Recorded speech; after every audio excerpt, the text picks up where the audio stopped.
Le PSG se déplace ce vendredi à Brest dans le cadre de la troisième journée de Ligue 1. Nous allons donc faire un point sur le groupe parisien, donner notre équipe et nos pronostics. Bonjour à toutes et à tous, bienvenue dans cet essentiel du PSG. Nous allons faire le tour du match ce vendredi à 21h entre Paris et Brest, avec notamment notre équipe possible du côté du PSG et nos pronostics. Pour cela, je suis avec l'inépuisable Arthur, un peu comme d'habitude. Est-ce que tout va bien et tu es en pleine forme? Ouais, salut Nico, week-end de Ligue 1. Oui, je suis toujours en pleine forme, ça va bien. En fait, c'est facile la vie avec Arthur. S'il y a du foot pas loin, s'il sent l'odeur du gazon, tout va bien. Voilà. C'est En fait, clair, c'est pour hein. ça. Et vu que je suis un peu pareil, on s'entend forcément très bien. On va donc se lancer pour le point sur le groupe. Avant ça, comme d'habitude, je vous invite à mettre un j'aime sur la vidéo pour nous soutenir. Pour nous, c'est très important. En plus, ça évite qu'Arthur soit chafouin. Et donc, forcément, moi aussi, ça fait plaisir à tout le monde. Et voilà, enfin, le point sur le groupe. Vous connaissez le PSG, il y a des absents. Alors attention, au moment où on enregistre, le groupe vraiment pour le match n'est pas encore sorti, hein. Le PSG ne l'a pas publié, donc il reste quelques doutes, hein, je dirais, pour lesquels. Mais il y a au moins 7 forfaits parce que c'est quand même Paris. Il y a des habitudes qui ne changent pas.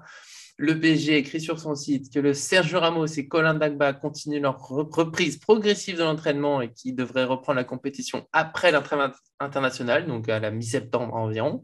Sergio Rico est en soins pour un lumbago. Levin Kurzawa est en phase de reprise après un problème au mollet. Juan Bernat a repris l'entraînement collectif, mais il continue de faire quelques sessions individuelles adaptées, donc on ne le reverra pas avant septembre non plus. Alexandre Letellier est toujours blessé aux adducteurs. Teddy Diallo a toujours des douleurs à la hanche.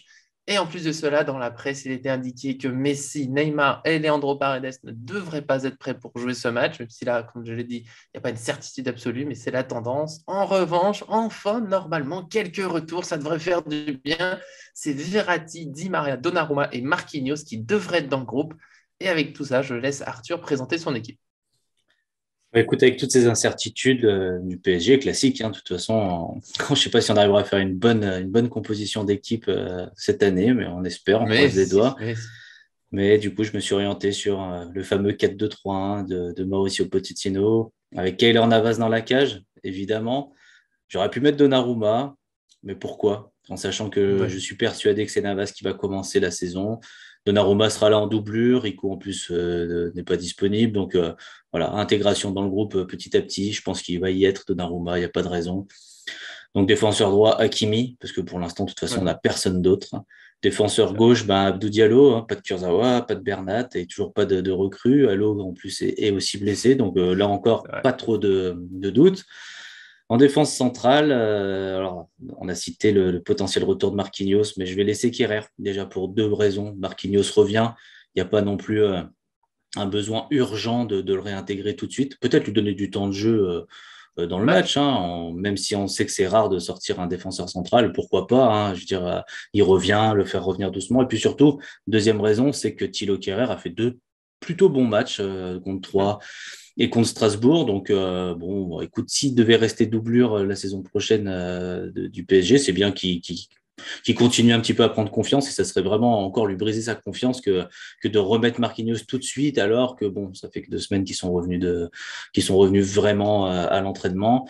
Donc, Kimpembe pour accompagner Kerrer avec bien sûr, bon, bah, la mention Marquinhos s'il est là, peut-être du temps de jeu pour le Ouais. capitaine pour redonner aussi un petit peu à quoi va ressembler l'équipe cette année, hein, parce qu'on sait que ça ne sera pas Kerrer titulaire, ça c'est clair. Oh Voilà, non, donc ouais. au milieu de terrain, pareil, j'aurais pu mettre Verratti, mais là encore le cas encore plus difficile, remettre Verratti tout de suite, alors que si jamais il était disponible, alors qu'on sait qu'il est encore plus fragile, qu'il joue que 50% des matchs en général dans la saison, non, peut-être pas en tant que titulaire. Le faire rentrer, pourquoi pas, pour lui donner pareil du temps de jeu s'il est là, mais je serais Ouais. parti plutôt sur Gay, Dina Ebimbe, parce que Dina Ebimbe, il a fait le taf hein, contre Strasbourg.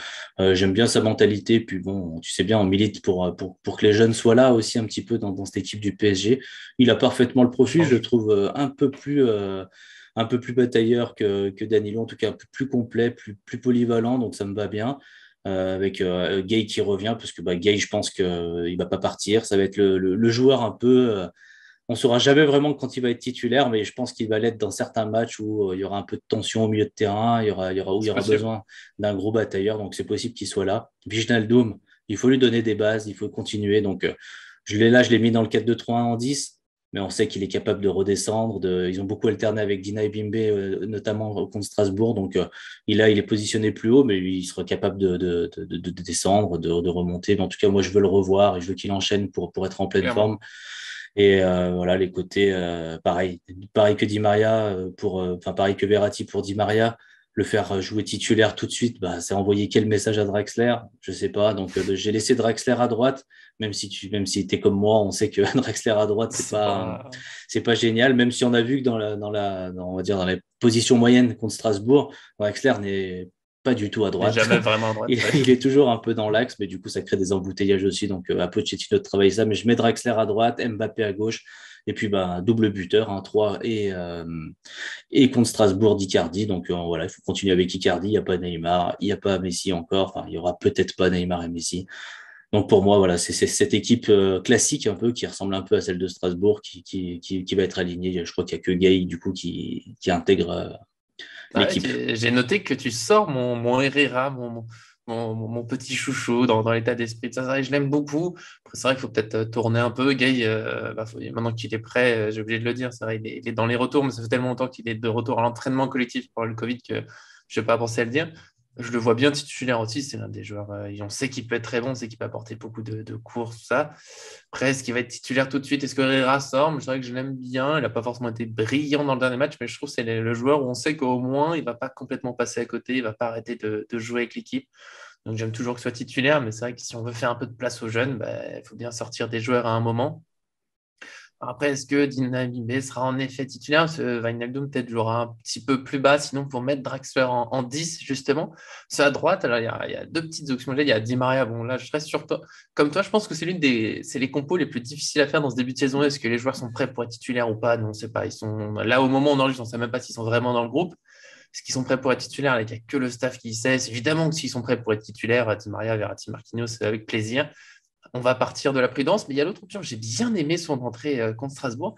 C'est Sarabia que j'aimerais bien revoir, voilà, qui puisse enchaîner un peu, avoir plus de temps de jeu, ce qui peut finalement rester au PSG, se faire une petite place de doublure importante.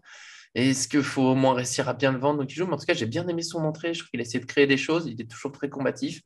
Donc, peut-être le mettre lui à droite, Draxler, du coup, qui pourrait jouer en 10, et Wijnaldum qui redescend entre les deux récupérateurs, peut-être à la place de Dynami B ou de Gay s'il n'est pas prêt pour être titulaire. Je ne sais pas si ça plaît. Si on reste sur un 4-2-3-1, on sait que ça peut vite être un 4-3-3 aussi. Voilà, ça bouge beaucoup.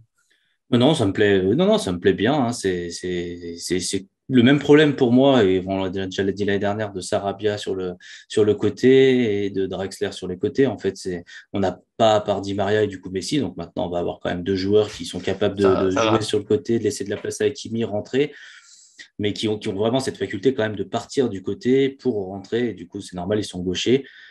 Sarabia, il a un peu ce profil-là. On sait qu'il a fait des bons matchs dans cette configuration-là. Je l'ai bien aimé contre Strasbourg, son entrée. Après, voilà, j'essaye dans mon équipe, j'ai essayé d'allier aussi la probabilité. Pochettino, il a quand même beaucoup blacklisté Sarabia. Et en fait, ça sort presque de mon esprit de l'imaginer. Mais c'est vrai que je suis comme toi. Si je devais faire la meilleure composition d'équipe à l'heure actuelle, peut-être que Sarabia prendrait la place de Draxler, mais après, encore une fois, là, c'est vraiment un problème de confiance aussi, de savoir. J'arrive pas en fait à cerner ce que veut faire Pochettino avec Sarabia, Draxler et tout ça. À qui il veut donner le plus de confiance, à qui il veut montrer le plus de choses, Mhm. sur quel joueur il compte le plus pour l'année prochaine. Et ça, je pense que ça peut jouer beaucoup. S'il compte beaucoup sur Draxler en tant que rotation, je pense qu'il jouera.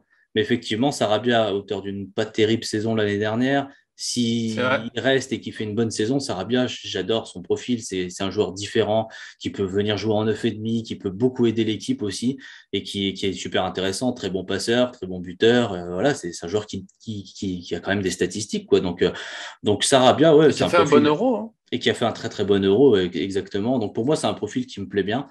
Je valide ton équipe, elle est très bien aussi. Si je devais descendre Wijnaldum, du coup, pour faire ce que tu dis, je laisserais quand même Dina Bimbe, parce que, ben, écoute, il a Ok. mérité, j'ai bien aimé, et puis parce que Gay revient, donc forcément, Gay rentrerait dans le match.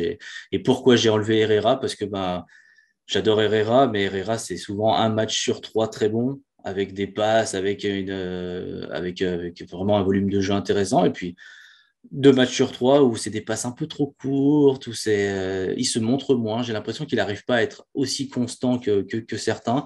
ça me gêne un petit peu dans cette équipe du PSG où on a tellement critiqué qu'on a tellement envie de voir une équipe qui abat le travail de 0 à la 90e minute que je me dis qu'Herrera, bah, il peut faire partie dans certains matchs de ces joueurs qui vont être critiqués et du coup, qui vont minimiser le jeu du PSG potentiellement sur 90 minutes, quoi.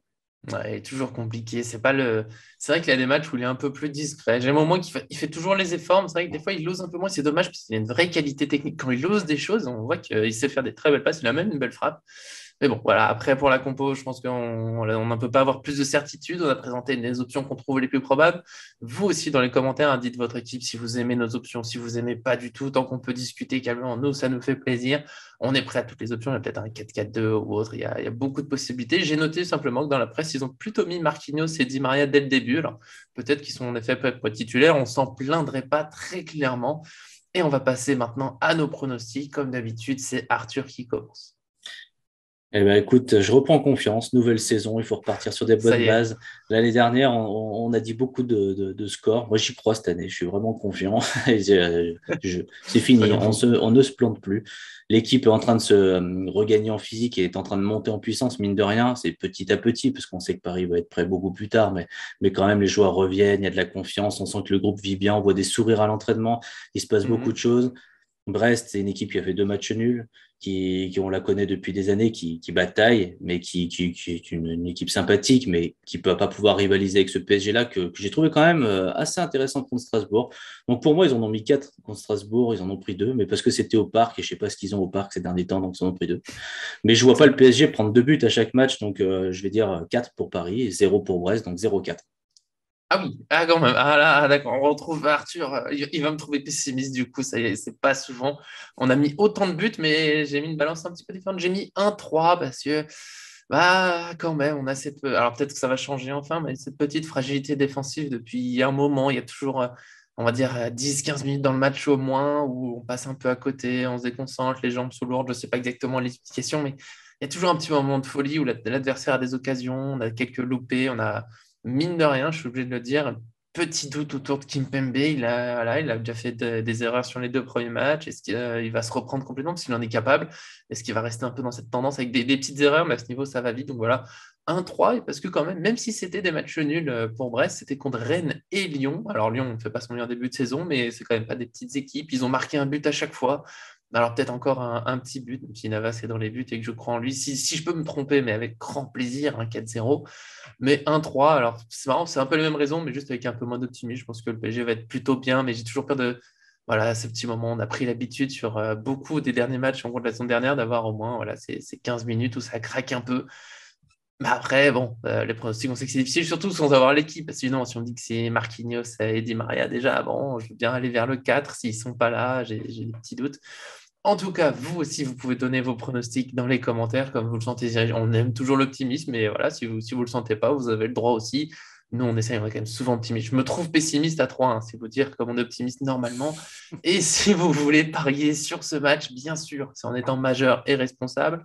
Ne pariez pas de l'argent en espérant en faire votre salaire. Il faut que ça reste, voilà, on va dire presque un petit jeu pour se faire plaisir, pour peut-être avoir un petit bonus, mais allez pas prendre des risques avec votre argent. Vous pouvez en tout cas profiter de notre partenariat avec BetClick. Il suffit de suivre le lien dans la description et d'utiliser notre code promo ParisFan tout en majuscule. J'ai noté comme d'habitude quelques codes si vous voulez vous lancer. Il y a on va dire le simple, le sage, la victoire du PSG, toute simple, à 1,28. Alors ça ne rapporte pas énormément, mais c'est quand même quelque chose d'assez probable. Il y a toujours le Mbappé, buteur et victoire, même si en fait ça traîne un peu. 1,82. Pour la petite histoire, la semaine dernière, même si finalement il a compté en contre son camp, et bien sûr, BetClick, sur Google, ça a compté pour Mbappé. Le pari a été gagnant sur Mbappé, buteur et victoire, je peux vous le dire. En plus osé, mais relativement atteignable, il y a Icardi, buteur. Mine de rien, il a marqué sur les 2 premiers matchs. Donc Icardi, buteur à victoire, c'est une cote à 2. Ça devient quand même intéressant. J'ai fait une échelle un peu plus osée. On a Draxler, buteur et victoire du PSG, 4,10. Ça tient quand même pas mal s'il joue près du but. Quand même, les occasions, il a marqué la semaine dernière, on ne sait jamais. Et voilà, pour m'amuser, j'ai mis la petite folie, parce que c'est vraiment pas de simple. Kimpembe, buteur et victoire, une cote à 25. On ne sait jamais, il a mis qu'un seul but dans sa carrière professionnelle. Alors si ça tombe ce soir, tant mieux. Attention, bien sûr, je ne vous invite pas à le faire. Là, c'est vraiment la petite folie. Il faudra le coup de chance. De toute façon, voilà, on ne peut pas dire que ces joueurs vont marquer. Je vous donne les codes, ça donne un ordre d'idée si vous voulez vous lancer. En tout cas, voilà, je pense qu'Arthur en a en plus rigolé avec Kimpembe, c'est vous dire comme ça serait plutôt osé. On vous souhaite en tout cas un très bon match. On se retrouvera très vite pour le débrief. Abonnez-vous en activant la cloche pour ne rien manquer. Bien sûr, merci à Arthur. Et c'est pas bien de rigoler quand on dit que Kimpembe va marquer.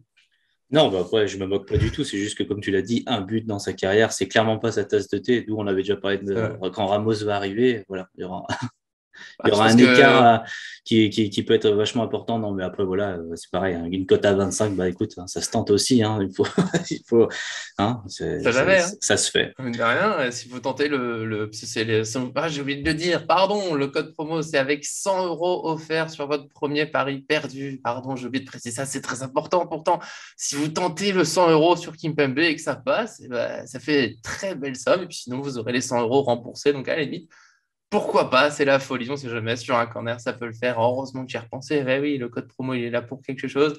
En tout cas, merci à tous et à très bientôt sur cette chaîne.